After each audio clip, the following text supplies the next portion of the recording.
আসসালামু আলাইকুম। সবাই কেমন আছেন? আশা করি সবাই ভালো আছেন। আলহামদুলিল্লাহ আমিও ভালো আছি। তো আমি যে ব্রয়লার মুরগির বাচ্চাগুলো নিয়েছিলাম সব মিলে আমার ৩৫ টা বাচ্চা। ১ম এ নেওয়া হয়েছে ১৫ টা, তারপরে নেওয়া হয়েছে ২০ টা। তো মাশাআল্লাহ এই ৭ দিনে আমার এই বড় ১৫ টা বাচ্চা মাশাআল্লাহ অনেকটা বেড়ে গেছে। তো আমার যেই আরও ২০ টা আছে সেই ২০ টাও মোটামুটি ভালো বাড়ছে। তো এদেরকে সুন্দরভাবে কিন্তু ট্রিটমেন্ট করা হচ্ছে, যেহেতু এখন প্রচুর পরিমাণে গরম। তো ওদেরকে চেষ্টা করি আমি পানির সঙ্গে লেবুর রস চিনি মিশিয়ে দেওয়ার জন্য।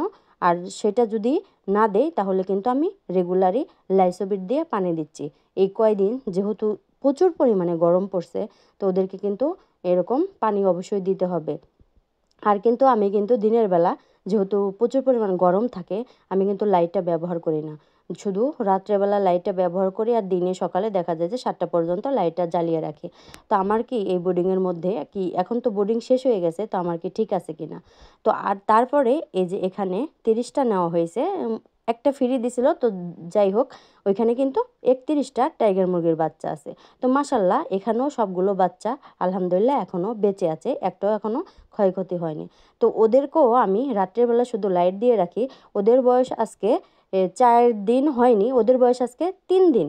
আমার টাইগার মুরগির বয়স ৩ দিন, বড় ব্রয়লার মুরগির বয়স ৭ দিন। আর যেগুলো পরে আবার ২০টা আনা হয়েছে সেগুলোর বয়স ৪ দিন কি ৫ দিন এরকম হবে। আসলে সব কিছু এভাবে একদম মনে রাখা সম্ভব হয় না। দেখা যায় যে অনেক ঝামেলার কারণে হয়তো মনে থাকে না। তো যেহেতু রেগুলার ভিডিও থাকে, তো ভিডিওর মধ্যে কবে আনা হয়েছে কি না হয়নি সেটা কিন্তু থাকে। তো সেটা অনুযায়ী আমরা হিসাব করে থাকি যে মুরগির কতটা গ্রোথ বাড়ছে। তো আলহামদুলিল্লাহ এদের গ্রোথও ভালো বাড়ছে। যেহেতু গরমের সময় ওদের বয়সও বেশি না, ওরা আলহামদুলিল্লাহ সবাই এখনও সুস্থ আছে, একটারও কোনো সমস্যা হয়নি। ওরা সুন্দরভাবে খাওয়া দাওয়া করে, এত সুন্দরভাবে যে ঘুমায়, ওদের দেখলে মনে হয় যে ওরা বেঁচে আছে না কি হয়েছে। দেখেন একটা মুরগি কীভাবে ঘুমায় আছে, মনে হচ্ছে কি যে ও বেঁচে আছে। ওদের এগুলো দেখতে কিন্তু মাশাআল্লাহ অনেক ভালো লাগে। আমার মনে হয় যে ওদের সাথে সময় কাটাতে এতটা ভালো লাগে আমি কি বলবো। আমি যতটা কাজ করি অন্য কাজের থেকে আমার সবসময় মন গিয়ে থাকে ওদের উপর, যে আমি কখন ওদের কাছে আসবো, ওদেরকে দেখতে পারবো চোখের সামনে। তো সবাই দোয়া করবেন আমার জন্য।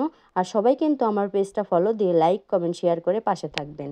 আর আমার ভিডিও কেমন লাগে বলবেন।